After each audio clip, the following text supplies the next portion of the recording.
బాచుపల్లి అతి సమీపంలో villa plots మీకు నచ్చిన స్టైల్లో మీ villa 27 acres biggest gated community HMDA approved loans facility కూడా అవైలబుల్. అందరికీ నమస్కారం. పొద్దున్న నిద్ర లేచినప్పటి నుంచి జీవితంలో ఏదో సాధించాలి అన్న ఒక పరుగు. ఈ పరుగులో మనకంటే మనతో ప్రయాణం చేసేవాళ్ళు ఇంకా ముందుకెళ్ళిపోతున్నారే అన్న ఒక భావన. దాంతో దిగులు, తెలియకుండా ఈర్ష్య, ద్వేషం, అయ్యో మనం అక్కడికి చేరుకోలేకపోతున్నామే అంటూ ఒక రకమైన కోపం, ఒక నిస్సహాయత. ఈ ఫీలింగ్స్ అన్నిటినీ కేవలం మనం ఆ భగవన్నామ స్మరణతో జయించవచ్చు అని చెప్తుంది శాస్త్రం. ఇది నిజమేనా? దీని గురించి డీటెయిల్డ్ గా మాట్లాడుకుందాం. మనతో మాట్లాడడానికి పద్మజ రామానుజ దాసి గారు ఉన్నారు. ఆవిడతో మాట్లాడదాం. అమ్మా నమస్తే. నమస్తే అండి.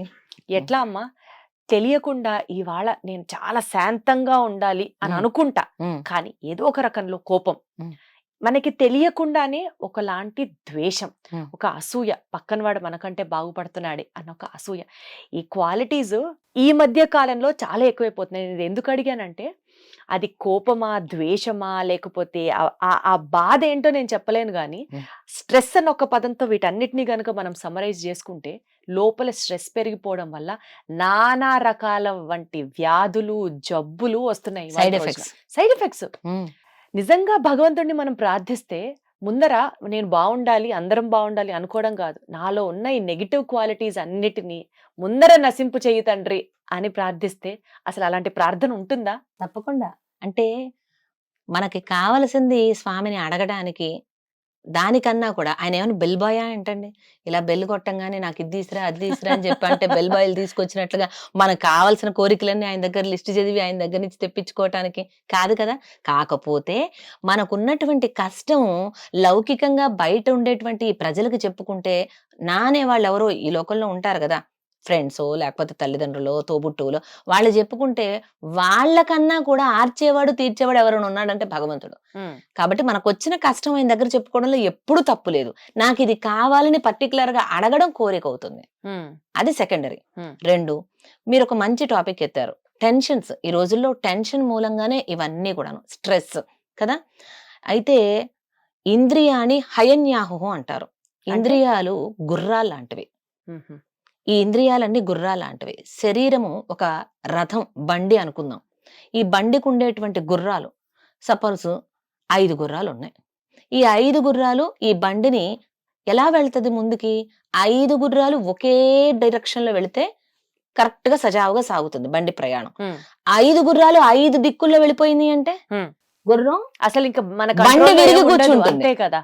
అలాగే మనలో ఉండే పంచేంద్రియాలు అనేటువంటి గుర్రాలు ఒక్కొక్కటి ఒక్కొక్క వైపు పరుగులు తీస్తే ఈ శరీరం అనేటువంటి బండి పడిపోతుంది, నిలవదు. అదే మీరు చెప్పిన సైడ్ ఎఫెక్ట్స్, రోగాల రూపంలో పడిపోతుంది శరీరం. అంటే ఈ గుర్రాలన్నిటినీ సవ్యంగా ఒకే దిక్కున ప్రయాణం సాగించేలాగా చేయాలి. దానికి చెయ్యాలంటే ఏం చేయాలి అంటే, ఈ గుర్రాలన్నిటికీ కళ్ళాలు ఏర్పరిచి ఒక రథసారథిని కూర్చోబెట్టి, ఈ రథం మొత్తానికి కూడా ఆయన సారథి, నడిపించేటువంటి వాడు. ఏమిటి కళ్ళెము అంటే మనసు. ఈ మనసుని బుద్ధి అనే సారథి చేతిలో పెట్టాలి. ఎప్పుడైనా చూడండి, మనసు మాట వినదు, బుద్ధికి తెలుస్తుంది మనం చేసేది తప్ప రైట్ అని. మనసు మాట వినదు. అందుకే మన ఏవ మనుష్యాణం కారణం బంధమోక్షయోహో అన్నారు. మనసే అన్నిటికీ కారణం. మనిషి బంధంలో చిక్కుకుపోవాలా లేకపోతే మోక్షానికి వెళ్ళాలా అనేది నిర్ణయం చేసేది మనసు. మనసు మాట వినదు. అందుకే బుద్ధి యొక్క సారథ్యంలో మనసుని కళ్ళెం వేసి ఈ పంచేంద్రియాలని కూడా అదుపులో పెట్టుకోవాలి. ఇవన్నీ చెప్పుకోవడానికి బాగుంటుంది, కానీ ప్రాక్టికల్ గా ఎలా అండి అంటే ఒకటే, అదే కలవు నామస్మరణ. ఈ కలియుగంలో ప్రతి ఒక్క వ్యక్తి సులభంగా తరించడానికి ఒక ఉపాయం పెద్దలు చెప్పింది ఏమిటి అంటే నామస్మరణ. చాలా సింపుల్. మనకేమి మంత్రాలు రానవసరం లేదు, ఏమి స్తోత్రాలు రానవసరం లేదు. నోటికి తిరగనటువంటి పెద్ద పెద్ద విష్ణు సహస్రనామం వంటి స్తోత్రాలు కూడా నోటికి రానవసరం లేదు.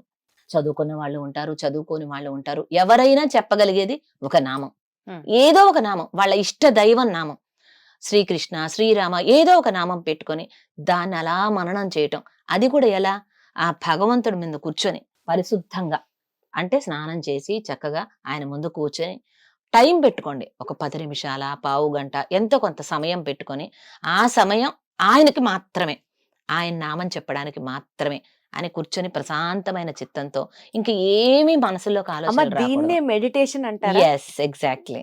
అలా ధ్యానం చేయాలి ఆ స్వామిని, ఆ నామం చెప్పుకోవాలి, ఏదో ఒక నామం అలా చెప్తూ ఉంటే కానీ ఆ ధ్యానం చేసేటప్పుడే 1,90 ఆలోచనలు వస్తాయి, ప్రారంభంలో వస్తాయి. ఏదైనా సాధన సాధ్యతే సర్వం అన్నారు. సాధనమున సాధ్యతే సర్వం. సర్వం. సాధన సాధ్యతే సర్వం. సాధనమున పనులు సమకూరు సమకూరు ధరలోన ధరలోన. విశ్వదాభిరామ వినురవేమ. చిన్నప్పుడు చదువుకున్నాం కదండి. ఏదైనా ప్రాక్టీస్ మేక్స్ మ్యాన్ పర్ఫెక్ట్. పిల్లలకు అర్థం కావాలంటే ఇంగ్లీష్ లో చెప్పాలి. సో ఏదైనా డే 1 వచ్చేది. Practice practice practice. 10 minutes పెట్టండి. ఏమండి, భగవంతుడు మనకి 24 గంటల సమయం ఇచ్చాడు. ఇవాళ ఉదయం లేచాము, సూర్యోదయం చూసాము, గాలి పీల్చుకుంటున్నాము, మరలా మనం ఆహారం తీసుకోగలుగుతున్నాము అంటే దాని అన్నిటికీ కారణం భగవంతుడేగా. ఇంత 24 గంటలు మనకి ఇచ్చినటువంటి భగవంతుడి కోసం ఒక్క 24 నిమిషాలు ఇవ్వలేమా? ఒక గడియ అంటే 24 నిమిషాలు. ఒక్క గడియ కాలం ఆ స్వామికి సమర్పించలేమా? 24 నిమిషాలు కూర్చుందాం. ముందు ఒక 10 నిమిషాలతో స్టార్ట్ చేద్దాం. చక్కగా భగవంతుని నామం చెప్పటం వల్ల అజామీలుడు కథ మీ అందరికీ తెలిసే ఉంటుంది. లేదు, మీరు చెప్తే వినాలనుంది. ఎంత చక్కగా చెప్తారు. ఏదన్నా మామూలుగా మాటల్లో చెప్పడం కన్నా ఒక కథ ద్వారా చెప్తే ఇంకా బాగా అర్థం అవుతుంది. గన్ షాట్ గా ఎగ్జాక్ట్లీ. అజామేలుడు, ఆయనకి లేని గుణం అనేది, చెడ్డ గుణం అనేది లేదు. అంతటి అన్ని రకాలైనటువంటి రాగద్వేషాలతో ఉన్నటువంటి అజామేలుడికి భగవద్ అనుగ్రహం ఏమో ఒక కొడుకు పుడతాడు. తెలియకుండా ఆయనకి నారాయణ అని పేరు పెట్టుకుంటాడు. నిరంతరం నారాయణ, రానాన్న, నారాయణ తిన్నావా, నారాయణ ఏం చేస్తున్నావు, నారాయణ, ఇదే ఇక ఎంతసేపు కొడుకు మీద విపరీతమైన పాశం అన్నమాట.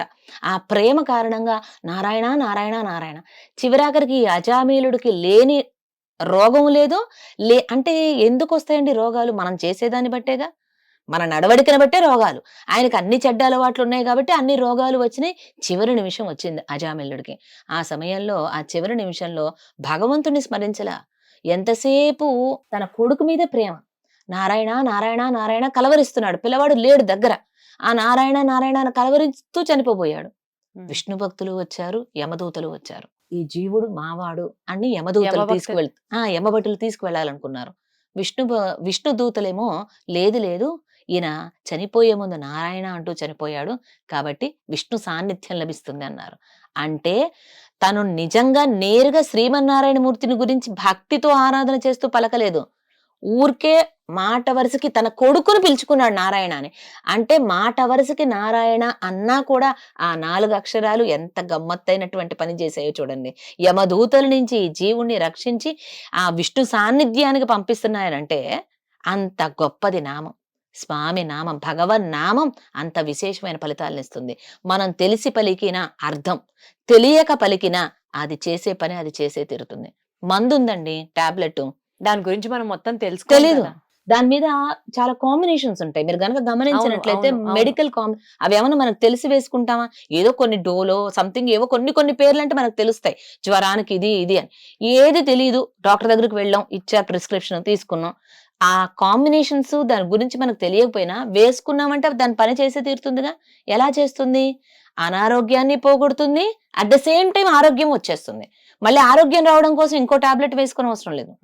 జ్వరం తగ్గడానికి జ్వరం మాత్రం వేసుకుంటే ఆటోమేటిక్ గా జ్వరము తగ్గిపోతుంది, ఆరోగ్యము బాగుంటుంది. అదే విధంగా ఈ లోకల్లో ఉండేటువంటి, మీరు చెప్పారు కదా స్టార్టింగ్ లో, స్ట్రెస్, టెన్షన్స్ వగైరా వగైరా రకరకాలు, వీటన్నిటికీ ఒక్కొక్క దానికి ఒక్కొక్క మాత్ర కర్లా, ఒకటే మాత్ర భగవన్ నామం వేసుకున్నామంటే ఇది మనసుని ప్రశాంతతని ఇచ్చేస్తుంది. ఆటోమేటిక్ గా ఇటువంటి చెడు లక్షణాలన్నీ కూడా మన నుంచి దూరం చేసేస్తుంది. Okay, 2 birds at 1 shot. మనకున్న స్ట్రెస్ మాయమైపోతుంది, మనసుకు ప్రశాంతత వస్తుంది, ఆత్మ ఉజ్జీవింపబడుతుంది. భగవన్ నామం, ఒక్క నామం ఎన్నినైనా చేయగలుగుతుంది. అంత ఎటువంటిదంటే కలియుగంలో చాలా మనకేంటంటే సూక్ష్మంలో మోక్షం కావాలి. అవును, కరెక్ట్. సూక్ష్మంలో మోక్షం. లెంతీ వీడియోస్ చూడలేరు ఎవరు, అందరికి షార్ట్స్. ఒకప్పుడు 1 hour 2 hours, ఇప్పుడంతా 1 minute 2 minutes షార్ట్స్. మోక్షం. అందుకోసమే నామం, ఒక్క నామం, ఏదో ఒక నామం మనసుకు నచ్చింది. ఎలా చెప్పాలి? భక్తితో చెప్పాలి.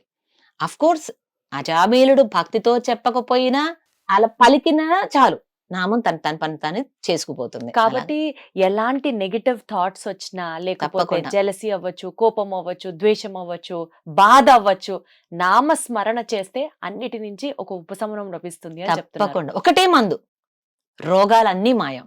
బెస్ట్ మెడిసిన్ ఉమ్, భగవన్ నామం, ఉమ్. The best medicine. విపరీతంగా ఆలోచనలు మనకి ఇలా చేయాలి, అలా చేయాలి, అలా ఉండాలి, ప్రతిదానికి నామం ఒక్కటేనా? అన్నిటికీ నామమేనండి, మొత్తాన్ని కంట్రోల్ తెచ్చేస్తుంది. ఆ నామం చెప్పగా చెప్పగా ఏమవుతుంది, మనం కాదు చేసేది, భగవంతుడు చేయించేది మనకు అంటూ అలా అనిపిస్తూ ఉంటుంది. ఒక ఇదికొచ్చేస్తుంది. భగవంతుడి మీద భక్తి మార్గంలోకి వెళ్ళిపోతాం. భక్తి అంటే ఏమిటి, నిత్యము ఆ స్వామిని తరుచుకోవటమే, అనునిత్యము స్మరణ చేయటమే భక్తి. అది 24/7 జరగాలి. ఇప్పుడు మనం చనిపోయే ముందు ఆ స్వామి నామం చెప్పాలంటే ఆ నిమిషానికి రాకపోవచ్చు, నిత్యము జరిగిపోతుంది అనుకోండి. ఎలా జరగాలో తెలుసా, అసంకల్పిత ప్రతీకార చర్య వలె సాగాలి. అంటే మన మైండ్ ఏమీ అనుకోకుండానే దానికే అది జరిగిపోవాలి. జరిగిపోవాలి. ఫర్ ఎగ్జాంపుల్, మీకు ఎదురు దెబ్బ తగిలిందండి, రాయి గుద్దుకుంది, ఏమంటారు మీరు? అమ్మా అనేస్తాం. అనేస్తాం కదా. అదేమన్నా మీరు ప్రిపేర్డ్ గా అంటారా? టక్కుమని దెబ్బ తగలగానే అమ్మ అనేస్తాం.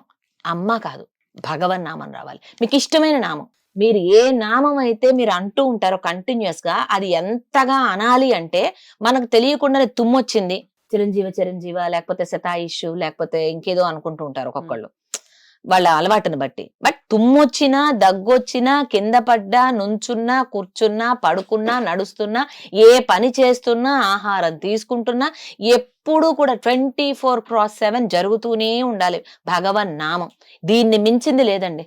ఏదో అన్ని చెప్తారు రోగాలకి. కదా, నామస్మరణ చేసేటప్పుడు జపమాల తీసుకున్నాం అనుకోండి, 108 సార్లు చేసుకోవడము, లేకపోతే 1000 సార్లు అనుకోవడము, అలా ఏమన్నా కౌంట్ ఉంటుందా? ఇప్పుడు మీరు చెప్పేదాన్ని బట్టి దానికి ఇంకా ఎండ్లెస్, ఒక రోజు Count 1000 ఏం అవ్వచ్చు, లేదు. ఒక రోజు 10,000 అవ్వచ్చు, ఒక రోజు 400 అవ్వచ్చు. అవును. సో అది అలవాటు చేసుకోవాలా, లేకపోతే ఒక కౌంట్ తో ప్రాక్టీస్ చేయడం అలవాటు చేసుకోవాలా? కౌంట్ తో ప్రాక్టీస్ చేస్తే ఏమవుతుందంటే, భక్తి కన్నా కూడా ఈ లెక్క మీద కాన్సన్ట్రేషన్ దీని మీదకి వెళుతుంది. మనకి ఇన్నైనయ్యా మళ్ళీ నేను చేస్తున్నాను అనే ఒక భావన వచ్చేస్తూ ఉంటుంది. ఇన్నైనయ్యా అసలు అన్నవటం ఎందుకండి? దానివల్ల మనకి ఏదన్నా ఒక ఇది ఇస్తారా, మనకేమన్నా సర్టిఫికెట్ ఏమన్నా దేవుడే వస్తుందా? మనకి సర్టిఫికేట్ ఇవ్వడు కదా. అక్కర్లా. నిరంతర నామస్మరణ అన్నప్పుడు కౌంటుతో పనే ఉంది. భక్తి ప్రధానం. నిరంతరం ఆ నామం చెప్పుకుంటూనే ఉండాలి. నుంచున్నా, పడుకున్నా, నిరంతరం అలా జరుగుతూనే ఇప్పుడు మీతో మాట్లాడుతున్నా కూడా లోపల చేసుకోగలగాలి భగవన్ నామం. ఎప్పుడు కూడా భగవంతుడి మీద తదేకమైన దృష్టి ఉండాలి మనం ఏ పని చేస్తున్నా.